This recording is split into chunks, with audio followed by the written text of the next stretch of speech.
కాంగ్రెస్ లో చేరుతోన్న ఎమ్మెల్యేలకు వైపు బీజేపీ వైపు చూస్తున్న సీనియర్ నేతలు మరోవైపు లోక్సభ ఎన్నికల్లో పోటీ చేసే విషయంలో తెలంగాణ కాంగ్రెస్ తీవ్ర అంతర్మథనంలో ఉంది. కొంతమంది అభ్యర్థులు పోటీకి వెనక్కి తగ్గడంతో అన్ని సీట్లలో పోటీ చేసేందుకు అభ్యర్థులు ఉన్నారా అనే సందేహం. అన్ని సీట్లలో పోటీ చేయడం కంటే బలంగా ఉన్న స్థానాల్లో పోటీ చేస్తే చాలని టీ కాంగ్రెస్ భావిస్తోందా? లోక్సభ ఎన్నికలు దగ్గర పడుతున్న కొద్దీ తెలంగాణ కాంగ్రెస్ కష్టాలు రెట్టింపయ్యాయి. 16 సీట్లలో పోటీ చేయడం కంటే అవకాశాలు ఉన్న చోట గట్టిగా తలపడాలని భావిస్తున్నారు కాంగ్రెస్ నాయకులు. పార్టీలో బలమైన నేతల్ని పోటీకి దించాలని భావిస్తోంది టీపీసీసీ. రాష్ట్రంలో కాంగ్రెస్ గెలిచే అవకాశం ఉన్న 6 స్థానాలపైనే ఎక్కువగా దృష్టి పెట్టారని చెబుతున్నారు పార్టీ నేతలు.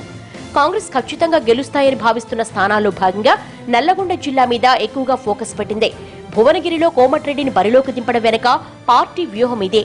గతంలో ఇదే నియోజకవర్గం నుంచి కోమటిరెడ్డి రాజగోపాల్ రెడ్డి ఎంపీగా గెలిచారు. ఇప్పుడు వెంకటరెడ్డిని ఈ నియోజకవర్గం నుంచి కాంగ్రెస్ పోటీకి దింపుతోంది.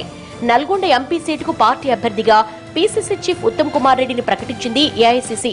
ఆయన నల్గొండలో పోటీ చేస్తే ప్రత్యర్థులకు ఇబ్బందికరమైన పరిస్థితి అనే భావన ఉంది పార్టీలో. నల్గొండ లోక్సభ పరిధిలో కాంగ్రెస్ బలంగా కనిపిస్తోంది. ఉత్తమ్ బరిలోకి దిగితే పార్టీ గెలుపు అవకాశాలు భారీగా పెరుగుతాయని అంచనా వేస్తున్నారు కాంగ్రెస్ నేతలు. మల్కాజ్గిరి పార్లమెంట్ సీటు నుండి కాంగ్రెస్ రేవంత్ రెడ్డిని బరిలోకి నిలిపింది. మల్కాజ్గిరి నుండి రేవంత్ కూడా చాలా కాలంగా పోటీ చేయాలని చూస్తున్నారు.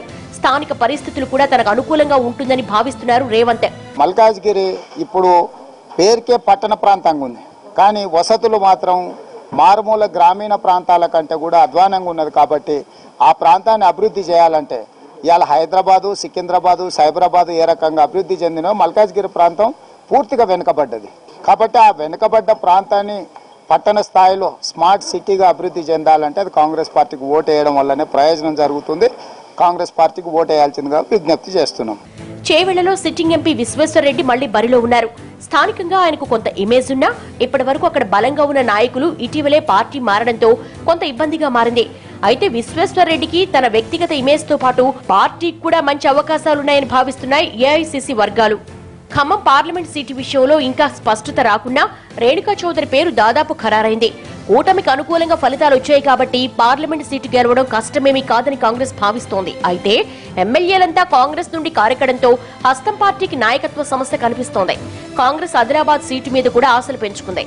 గతంలో ఇక్కడ ఎంపీగా గెలిచిన రమేష్ రాథోడ్ ని మళ్లీ బరిలో నిలిపింది. నియోజకవర్గంపై రమేష్ రాథోడ్ పూర్తి ఆధిపత్యం ప్రదర్శిస్తారని భావిస్తోంది పార్టీ. అయితే కాంగ్రెస్ నుంచి ఆయనకు ఇబ్బందులు ఎదుర్కొంటున్నారని సమాచారం. గట్టిగా ఫోకస్ చేస్తే ఈ 6 సీట్లలో గ్యారంటీగా గెలుస్తామని కాంగ్రెస్ నేతలు భావిస్తున్నారు. బలమైన అభ్యర్థులు, సామాజిక సమీకరణాలు వర్కౌట్ అయితే మరికొన్ని నియోజకవర్గాల్లోనూ ఫలితాలు తారుమారు చేస్తామంటున్నారు టీ కాంగ్రెస్.